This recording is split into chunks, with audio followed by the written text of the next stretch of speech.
Hello everyone, welcome back to the discussions of the Nicomachean Ethics. Today in this video I'm looking at Nicomachean Ethics Book 7, chapters 3 to 10. This is picking up on what I talked about in the previous video, namely akrasia, this notion that is sometimes translated as weakness of the will, and this other corresponding thing of enkratia, which is a kind of sort of a strength or a self-resolve or a strength of the will, if you like, or willpower. There's a variety of ways you can translate it. So weakness, sort of giving in, strength, not giving in. And in these chapters, Aristotle goes into a very subtle and complex analysis basically of this notion of akrasia. And so what I'm going to do just in this video is basically lay out the chapters 3 to 10 under the headings that Aristotle articulates. So this sort of heading organization comes from chapter 3, and it lays out the rest of the chapters up to 10. But the rest of book 7, though, will deal with pleasure. I'll look at that bit in another video. So right now, just book 7, chapters 3 to 10. So he starts off in chapter 3 by saying, look, I'm going to look at these issues, these two guys, under 4 headings. And he asks some questions. Do people know or not know what they're doing? So when someone has this akrasia, so when someone has this weakness of the will and gives in to something, do they really know what they're doing? Are they really aware of what's going on in their soul? Are they really aware of what they're seeking is the good or the not good? Like what's going on in terms of, you can sort of think of it as a cognitive state. When you have this weakness of the will, when you give in or when you do the wrong thing, is this directed towards all things, or is it just towards certain kinds of objects? So you don't have, as we saw earlier, Aristotle's really doubtful that you have akrasia about everything. Or is it, and he says, probably just about something. So is it really just about akrasia with respect to certain objects, like pleasures and pains? Then, as we looked a bit at akrasia, enkratia, is that really just endurance? Like, should we just equate the two? What's going on here? And then in the 4th heading is some other questions, terms, and distinctions. So these 4 headings lay out the rest of Aristotle's discussion, basically, of akrasia in book 7. So that's 3 to 10. So how does it work? Well, chapter 3 will look at basically question 1. So do people know or not know what they're doing when akrasia occurs? Chapters 4, 5, and 6 will then consider the particular objects that are involved in akrasia or enkratia, what's going on. Again, Aristotle comes to the conclusion it's not every object, it's some specific set. 8 and 9 really pick up on the notion of some further points about akrasia distinguished from profligacy. Chapter 9 looks at the notion of to abandon a purpose.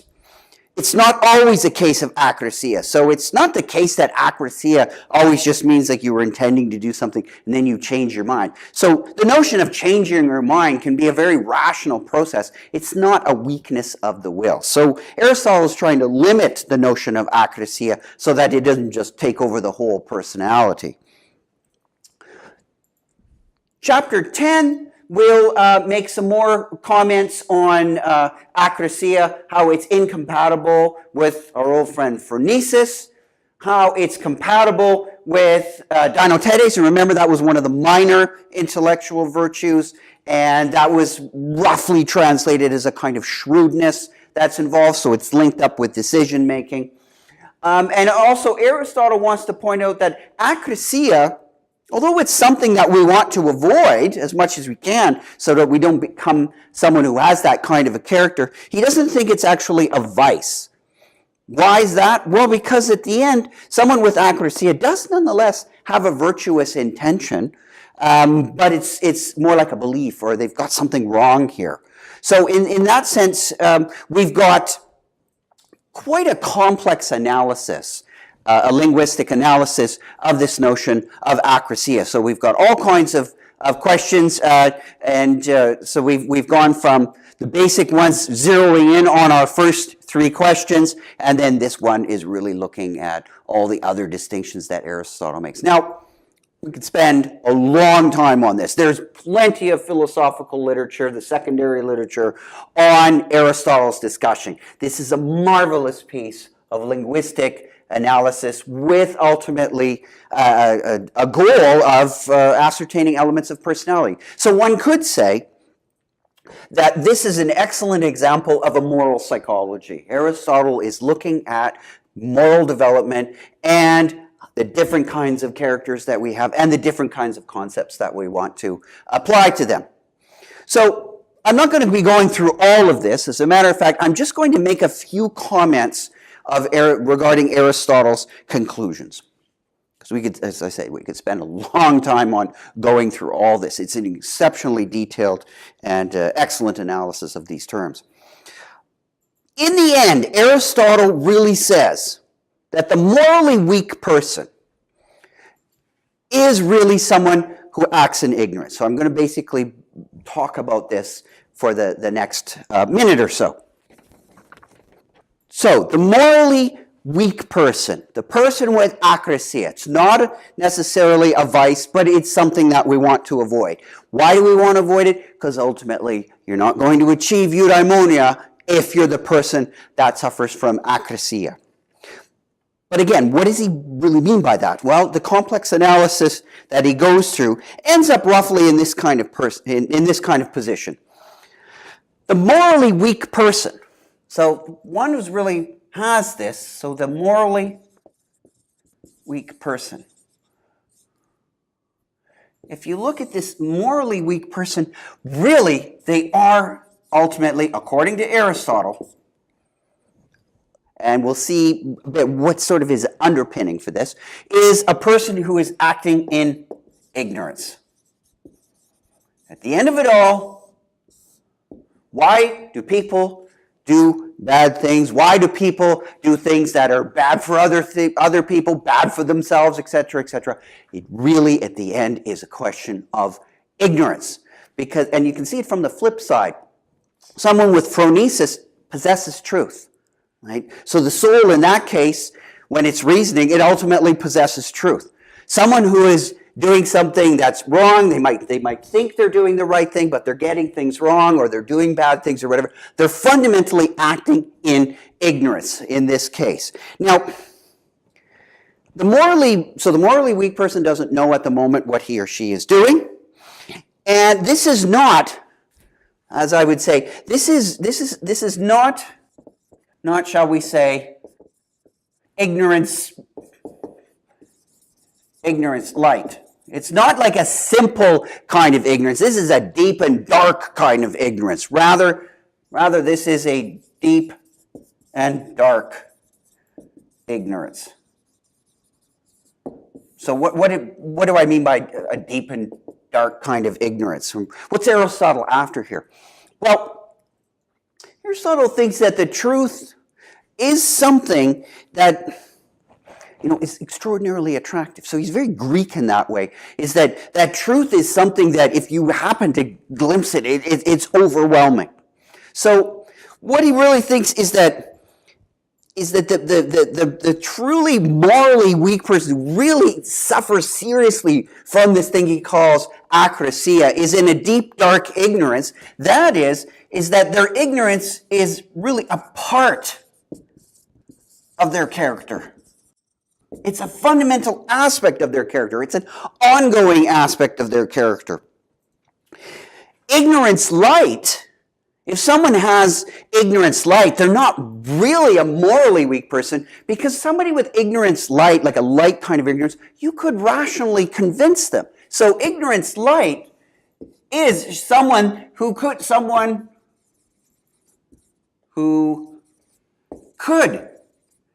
be more easily, not always absolutely, but easily convinced otherwise. So ignorance, if you're in a case of ignorance light, I could sit and, have talk with you a little bit and change your mind about things. might say, oh, okay, what you thought was the right thing to do, here's why it's not. Or here's what you're doing is a problem or whatever. I could sit down and fairly easily reason you out of what you're doing. In other words, you go, oh yeah, okay, I see, you're more amenable to listening to why you're going wrong, even amenable to think that you possibly are wrong.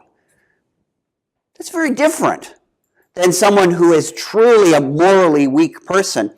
They are incredibly difficult to talk to or persuade that what they might be doing is wrong, or that even there's a possibility. Right? There's sort of a test for this. If someone is doing something that you find questionable, and of course it's always possible you're wrong, but let's say you're in, for the sake of discussion, you're in the right, and you say to someone, well, why are you doing what you're doing? And they give you a reason, and you say, well, do you think you might be doing something wrong here, or something immoral, or something problematic? The truly morally weak person in a deep, dark ignorance wouldn't even be able to seriously entertain the possibility that they're probably doing something wrong. So this is someone whose ignorance is a part of their character. It's an ongoing, it's a systematic, shall we say, it's systematic ignorance, right?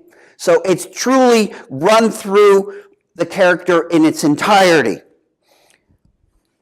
This one is someone who, shall we say, wears their ignorance a little more lightly. Maybe as almost like a surface thing that they could get rid of it. But this is where it's deep, it's dark, it's built right into the character. Or maybe over years of having it reinforced, ignorant views reinforced, acting in doing these bad things and being rewarded by doing the bad things or whatnot. And it becomes built deeply into the character.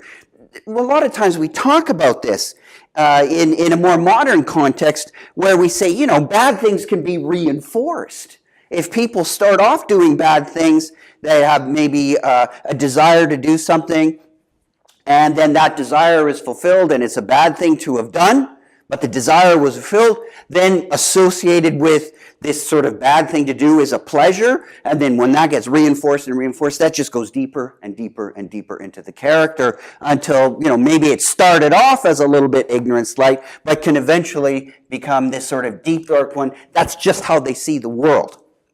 All right, in this sense, it becomes sort of hardwired. Aristotle wouldn't have had that term, but through habit, it would have just completely been ingrained in the character, which of course is sort of the reverse image of the truly virtuous person who has, sort of wanting the good and doing good things ingrained in that character. And as Aristotle says, you habituate yourself. That's how you learn the character virtues. They're not through instruction. Those are the intellectual virtues. The character virtues are through habituation. Well, the same thing can happen in a bad way. Like, look out when bad habits develop and they just keep going and going and they get more deeply reinforced. And so then you can get this notion of the person with acrosia. Since then, another way to think of it also is this systematic ignorance. Once it's truly this deep, dark ignorance that's part of the character, what's going on really, in this sense, sort of the darkest way, is you can think of something like this. Oops. Sort of, it ultimately becomes this ingrained insensitivity to moral principles of any kind. That's largely what Aristotle's after. The person who really starts becoming insensitive to moral principles and just stubbornly, or for whatever, or pure ignorance, just sticks to what they're doing. And this seeming good that the person of acrosia has is just reinforced through those pleasures that have accompanied their desires that have been fulfilled. So these indulgence of desires has ultimately led to a person who can become incredibly insensitive to moral principles. This is just a principle of learning, right? If you get things wrong at the beginning and you're rewarded for getting things wrong, and you're rewarded repeatedly, you will eventually become insensitive to right principles altogether. And we would now, like indoctrinated, we have a bunch of language, but that Aristotle would not have had. But the basic idea is there. If something starts off, as a child, and you keep going, and you have over and over, you're being rewarded for bad things, well, eventually you'll become totally insensitive. And that's why we talk now about people being insensitive, right? When we talk about trying to help someone to see, that maybe what they thought was racist or sexist or whatever, we start talking about sensitivity training, right? Not necessarily just giving rational-based arguments, but trying to resensitize a person to moral principles or other ways of thinking than they have become typically used to. All right, but something that's important here that's changed a little bit. Notice that there's a kind of what you could say when somebody is really the case of doing these bad things, but they think they're doing the right thing. So this is different than someone who's deliberately doing bad things. This is someone who's getting it wrong. But what Aristotle ultimately is saying is that there is, at the end of the day, this sort of, the person with akrasia has what we could call a kind of moral blindness.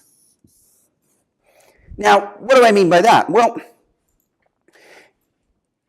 this ingrained insensitivity, you can't even see you can't appreciate, you can't really develop or anything with respect to moral principles. You're in a way, you're blind to them. You're cut off from them. You can't hear or see, you can't relate to them. That's what I mean by this notion of a moral blindness. You're totally cut off from them. So, a sort of a separation from morality, whatever term you want to use is probably a better one, like sort of a disconnect with morality. Maybe that's better than the blindness term.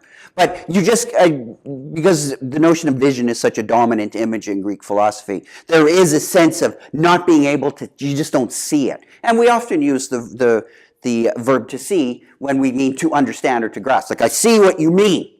So we've got a sense of moral blindness. What's the thing here is that Aristotle really doesn't see or understand the person with akrasia as having a moral struggle. And then doing the right thing, which would be the moral victory, doing the wrong thing would be the moral failure. He doesn't quite see things like that. It's more or less the person with akrasia really doesn't see or have a notion of the truth.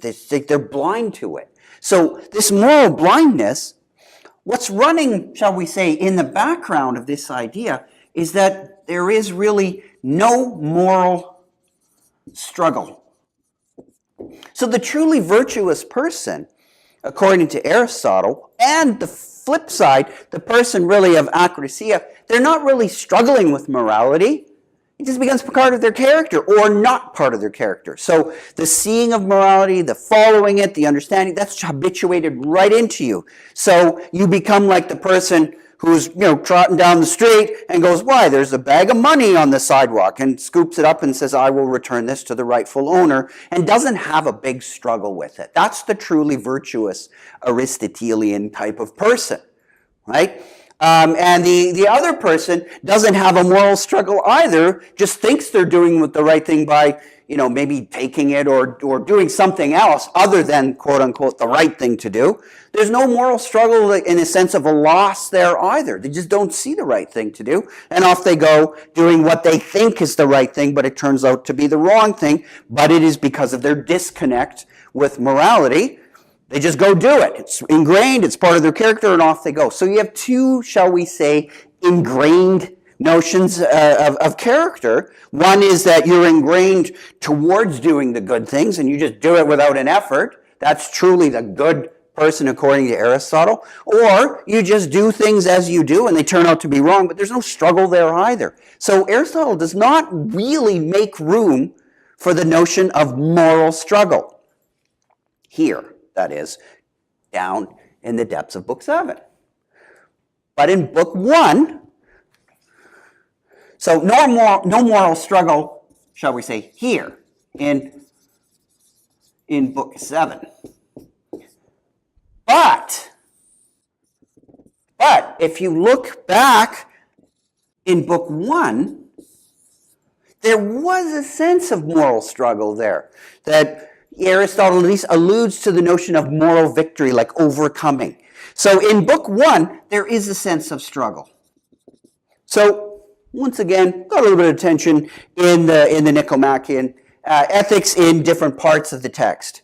So we can call it a contradiction, or we can say, as often Aristotle does, he presents a view and then he develops it a little bit later. And we'll see him do that in upcoming videos when I talk a little bit about Aristotle's views on pleasure. But for now, the whole idea of the truly moral person is someone who has achieved this, and there may be challenges getting there, but once you are a truly moral person, the struggles are really ones of more of maintenance rather than any deep struggles with morality anymore. And then, of course, acting in ignorance is really this deep, dark ignorance, not just ignorance light, but this deep, dark one. That's the person of acrasia. And there's no struggle there either. They're just kind of doing their thing, but their thing is an ingrained sort of way of being, and it's basically a bad way of being. So in neither case is there a true moral struggle. All right, so that wraps this up. A little bit of a difference between book 1 and book 7. And in the next video, when we talk about pleasure, we'll see Aristotle's first theory of pleasure, which he will develop and then change a little bit in book 10. So stay tuned for that.